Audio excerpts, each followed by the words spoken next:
Hey y'all, welcome back to the channel. Today we're going to talk about a topic that really sucks. And I know it does. Before we even get into it, this topic sucks. That is depression. But I think it's important to talk about it because a lot of people tend to have these signs and symptoms and may not actually know what's going on. And so I want to tell you a little bit about depression, what it is and what it is not, and also give some tips on how to manage it. Now, disclaimer, this video is not intended to replace professional help. So if you think you may have these signs and symptoms and it's interfering with your life, then you need to speak with a professional that can give you actual guidance that will help you in your specific situation. But this video is more to increase awareness and give some tips and tricks on how to deal with this really sucky thing that we call depression.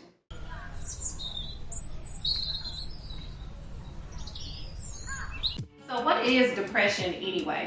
Depression is not just your everyday sadness. Everyone feels sad sometimes. Everyone will experience this emotion of depression at some point in their lives usually. When we're talking about clinical depression, we're talking about something that is way more intense and way more problematic than just your everyday, I feel kind of sad today, or this sad thing happened and this emotion came up. When we speak about depression in a clinical sense, we're talking about a mood disorder. And so that means that your mood is just your overall emotional state. Just in general, this is how I feel most of the time. When we have depression or any other type of mood disorder, then that means that the way I feel emotionally most of the time is just off. It is really low, down in the dumps most of the time. Clinical depression is actually a medical condition. It is a mental disorder, which means mentally a problem that is affecting you emotionally, physically, and cognitively, meaning that I don't feel good emotionally, physically, I'm having these signs and symptoms that are interfering with my life, and cognitively, I'm not thinking right. Something is off with the way that my thoughts are coming up, and the content of my thoughts, the types of thoughts that I'm having are not right and not my norm. That's where the problem comes in, and it can affect every aspect of your life. So when we think about the signs and symptoms of depression, as a mental health professional, I'm going to be looking for certain things to be able to determine whether or not this person has clinical depression or is there something else going on. Now, keep in mind that these symptoms will show up looking different in different people because everyone is an individual and everyone has an individualized experience. But in general, the symptoms that I'm going to tell you about are common enough that we can kind of look for these across the board, even though you may have some different ones sprinkled in here and there. In order for us to diagnose this, we need to see several of these symptoms. So the first one that we look for is some kind of disturbance or problem with your mood. When we think about clinical depression, what we're looking for is some really low, down in the dumps, depressed kind of mood. So that's what we call depression. That's where the name came from. But it could also look like irritable mood, where you're just really cranky and everything is on your nerves. Or it could look like anxious mood, where you're really worried and stressed out and just kind of like really frazzled. So we look for any of those combinations. If you could have more of one than the other, or all three kind of mixed in there together, which really sucks if you can imagine that. But that's the first thing we're going to look for, is some disturbance with your mood. And then the next thing that we're going to look for is something called anhedonia. So this big word, who knows where it came from? But this word it's describing the feeling you get when you don't want to do stuff. It's almost like a loss of motivation to do things. It could also be describing a loss of a sense of pleasure and enjoyment. So I may be doing the things that I normally do, but I'm not getting anything from them. And in the past, I would have really enjoyed this. It would have been a fulfilling activity. But now I'm just going through the motions. I'm just doing it because that's what I do, or because that's what's expected of me, or because that's what I have to do to survive. But I'm not really getting any kind of pleasure or enjoyment from these different activities that I'm doing. Now, I mentioned that depression can cause some physical changes as well. So one of the changes that we look for is a change in your sleep pattern. So for some people with depression, they will have what's called insomnia, which is not being able to sleep. So maybe I'm tired and exhausted and I'm trying to sleep, but it's just not coming to me. Or I'm waking up throughout the night, or I'm waking up super early and can't go back to sleep, all of that kind of stuff. Some people have hypersomnia, where they can sleep all day and all night and still sleep some more, and it's like really hard to get up. You may have one of those or a combination of those, and it may go back and forth. Another symptom of depression is appetite disturbance. Some people with depression will lose their appetite, maybe lose interest in food in general. Maybe the food doesn't even taste the same, like there's no flavor, nothing is happening here. Then you may not feel hungry and may not want to eat. You may eat anyway because obviously we all know we have to eat to live, so maybe we just eat because we have to. Sometimes we eat because of social pressure, like the family eats together at 6 o'clock and I don't want to be the weird one, or I don't want people looking at me like, what's wrong with her? Why she not eating, right? So I'm gonna eat because that's what's expected, but I'm not really interested in the food and I'm not really hungry. Loss of appetite can happen with depression. On the other side, increase in appetite can also happen. So for some of us, we call this emotional eating, where we can eat everything in the house and we just eat all the things. And so some people will have loss of appetite, some people will have an increase in appetite, some people will have both and go back and forth. Another thing that can happen with depression is a loss of energy. Fatigue, if you've heard that word before, it's just like I'm just wiped out. There's no valid reason why my energy is so low. It's just I don't have any. And for some of us, any little thing will just wipe you out. It's just like I just can't do anything. I'm trying to, go to work. I'm trying to take care of the house, take care of the kids, but I just don't have the energy. So sometimes we push through because we have to. We don't have a choice, but physically it's exhausting.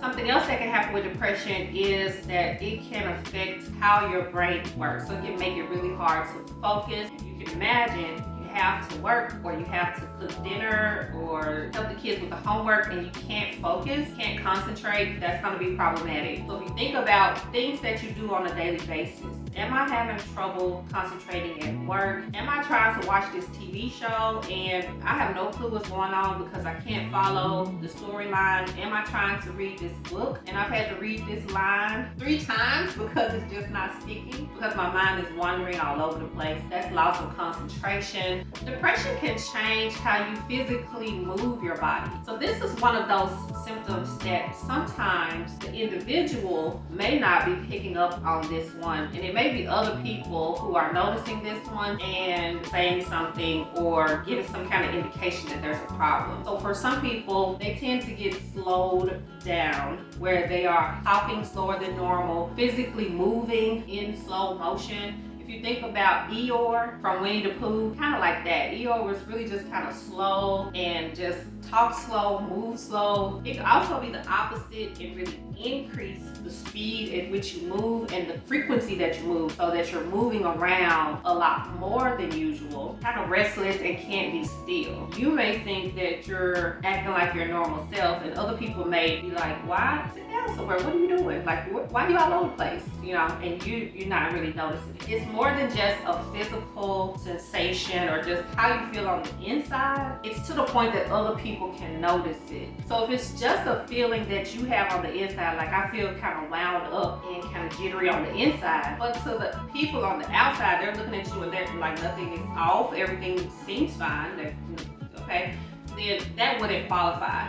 It has to be to the point that it's noticeable on the outside. Now, depression can also change how you think. Remember I said that there are some cognitive changes that can happen with depression. I tend to take things that are not people and kind of give them people type characteristics. I mean, that's just the way that it makes sense to me.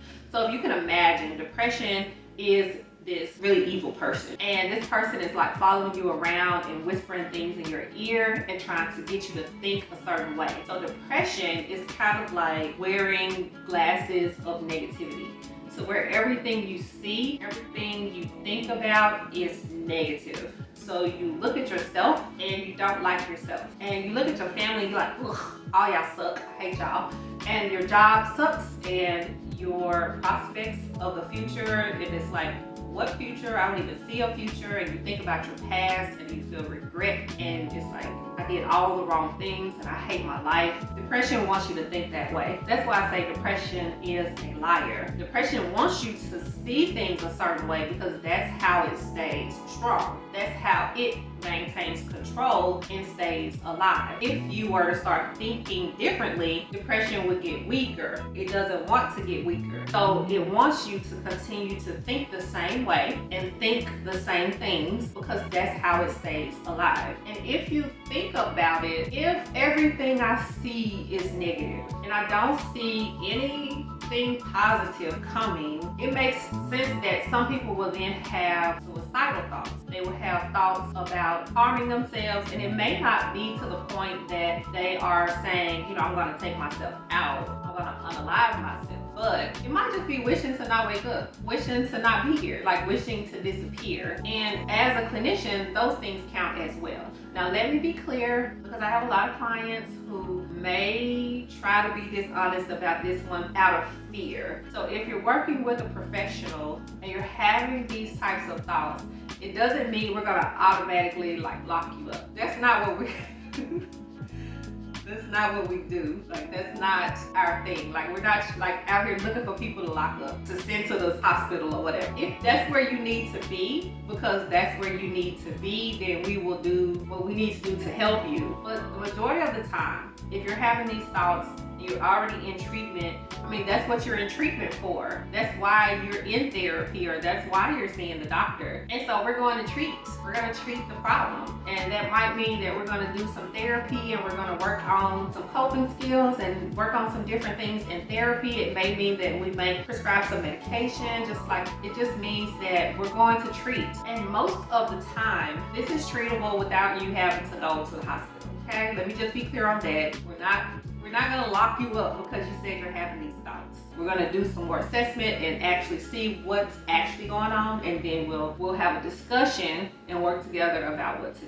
One of the main things we have to be able to say is that these symptoms, whatever combination of these symptoms you're having, are causing a problem. And they're causing a big enough problem to where you need extra help. It's interfering with your life in some way. There has to be some level of impairment, meaning it's interfering with your life in a way that your life is not working the way it needs to work. If it's not a problem, it's just really mild, not a problem, not interfering with anything, then it's not a problem. But there needs to be some level of intensity, and it has to have been going on for a little while in order for us to say, yeah, this is clinical depression and this person may need some extra help.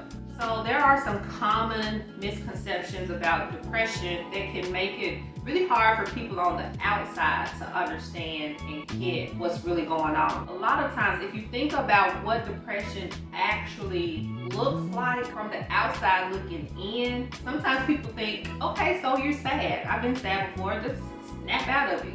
Again, remember that evil person that's whispering in your ear? So depression kind of takes hold of you. It's kind of like it's got you in a bear hug, and it doesn't want to let go. And so it's not so easy to say, well, just snap out of it. Yeah. If it was that easy, no one would be depressed. No one wakes up saying, I want to be depressed today. That's my goal for today, be depressed. It's a medical condition. You wouldn't tell a person with cancer, just snap out of it. So I think that when it comes to mental health, we have these unrealistic expectations of what it's supposed to take to overcome these illnesses. It really causes people to lack compassion because it's something that a lot of people don't really understand. They don't understand how can you have an illness in your brain. Well, if I said I had a brain tumor, nobody would question that. But because something else is kind of off with how my brain is functioning, it's snap out of it, right? So we need to have a realistic expectation if we're dealing with someone who is struggling with mental health issues.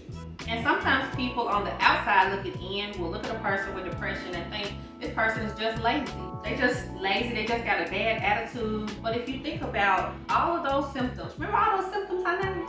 Think about all of those things happening every day for, let's say, a month. This is how I've been feeling for a month. And I've had this evil person in my ear, whispering in my ear that I suck at life and I can't do anything right and no one cares about me and no one wants me and all those things. I mean, if you were experiencing all those things, do you think your productivity may decrease a little bit? That maybe you wouldn't be as sociable, that maybe you wouldn't be getting out as much, that maybe you would struggle some days with just even taking a shower? If you really think about all of those things happening all the time for a period of time, you would probably be feeling the same way and not be super motivated. So I think that it's important, if you're on the outside looking in, that we approach this situation and this person with a level of compassion and with a goal of understanding. You're not necessarily going to get it because it's not you and you're not the one that's dealing with it. But if you're going to be a support to this person, you kind of need to have some empathy and some understanding about what this person is going through so that then you can be helpful.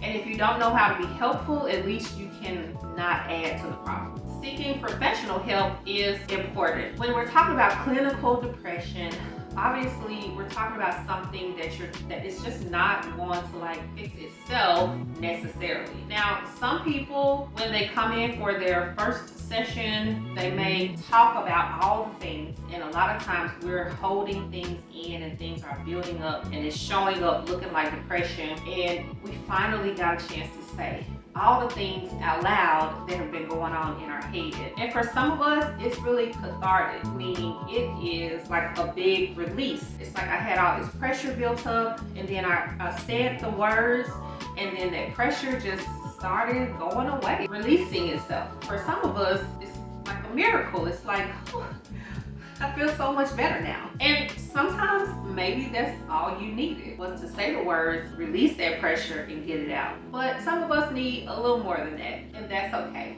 I mean, that's why we're here, and we have been trained, and a lot of us have a lot of experience in dealing with people who have depression, and there is treatment that works, and not everyone needs medicine. Depression is treatable without medicine for a lot of people. So seeking professional help means that you are going to go and get an evaluation done to see if the depression actually is the problem, and then they are going to give you some guidance on what they think will help. Now, this is a conversation. You have the right to choose what you want to do from there. You have a right to make your own medical decisions, and if you disagree with the medical professional, that's your right to disagree.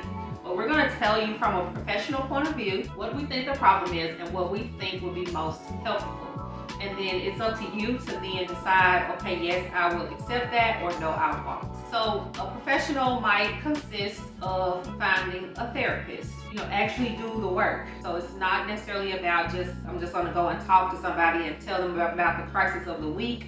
Like, it's talking, but it's also work involved as well. Usually there's some lifestyle changes that might need to be made, some changes in how you think, changes in your point of view and perspective. So a therapist can help guide you through that process. It could also be a psychiatrist, psychiatric nurse practitioner. They can prescribe medication. There are lots of options. So for some people, depression can be treated with just therapy. For some people, it can be treated with just medication, and some people need a combination of both. Basically, with this, it's just whatever works. So there are some self-help strategies that you can use in managing depression. So there are things that you're going to need to do to help yourself, even if you are getting professional help. If you think about the symptoms of depression, then it kind of gives clues to what types of self-care kind of things will help in dealing with depression. One of those things is physical activity and exercising. When we exercise, especially if it's like a vigorous exercise where we're breaking a sweat, our body is going to release the happy hormones, and it can instantly improve your mood. Is it a cure? It's not necessarily a cure, but it can improve your mood and give you just kind of that little boost to get you over the top and get you moving in the right direction. Also, maintaining a routine. Depression can make you feel really scattered. And so having structure, knowing what to expect, building healthy strategies into your daily routine will help you be more consistent and also take some of the pressure off, make your situation less chaotic. Of course, healthy eating habits is important like just regardless across the board. But in particular with depression, you want to make sure that you're eating as healthy as possible and that you're eating on a regular schedule. Depression affects your appetite, so you may not have one, or you may have too much of an appetite. And usually if it's too much of an appetite, we're not reaching for the carrots and the lettuce. We're reaching for the chips and the cookies, the emotional eating. And so we want to make sure that we are making healthy choices in the foods that we're eating, make sure that we're watching the amount that we eat, making sure we get the right amount to be able to function. Also watching your sleep habits. It's better to have a sleep schedule and stick to that as much as possible. Any kind of deviation from that can kind of throw the system off. Also, mindfulness and relaxation techniques can help. That helps to bring mental clarity and mental focus, and also to relax the physical symptoms that may be going on in your body. And then we also have journaling and creative outlets that can help with the thinking part. Sometimes when we have depression, we have these negative thoughts that tend to kind of build up, and they like one on top of the other stack, and they racing and going super fast and hard to make sense of it. So being able to write that out, you can also type it out, you can dictate it into your phone or into an app. Like, there's lots of ways to do this. You have to figure out what works for you. So any kind of journaling or creative outlets are going to be helpful. It could literally be anything. Just you're only limited by your creativity. Support systems and having a sense of community is also important in dealing with depression. We need people, and depression can feel really isolated. A lot of times we're dealing with stuff and we're not talking to anybody about it, and we're trying to hide it even. Like, we don't want anyone to know for whatever reason. We don't want people to know, and we keep it to ourselves, and that can feel really lonely, and it also makes us think like we're the only ones that feel this way. Well, you're not. You're not. There's been thousands of books written about this topic. Talk to people, find the community. You need a support system. You need that anyway, even if you don't have depression, but especially if you have depression. You need people around you that are on your team. And a lot of times we have those people in our lives, but we don't let them in. We don't want them to know what's going on for whatever reason. We're embarrassed or whatever. You need those people in your life, people that are going to be encouraging and supportive of you, emotionally supportive. So, long story short, I want you to really understand what depression is and what it is not. Depression is a mental health disorder. It is a medical condition. It is not being lazy. It is not just having a bad attitude. It's a lot more that goes into it. And if you understand why a person is behaving the way they are, then you can be a support to them. If you need professional help, then go get you some help. No point in being out here struggling if you don't have to. We gotta take some personal accountability for the status of our life if our life is not going the way we want it to go. Like the video if you like the video. Hit the bell notification so you don't miss an episode. Subscribe to the channel, so that really helps the channel out and helps the channel grow. Leave a comment if you have any thoughts about depression. If you've experienced depression before, let me know. What did you do? What worked for you? What didn't work? As always, fear nothing, assume nothing, and take nothing for granted. All right, y'all, go be great.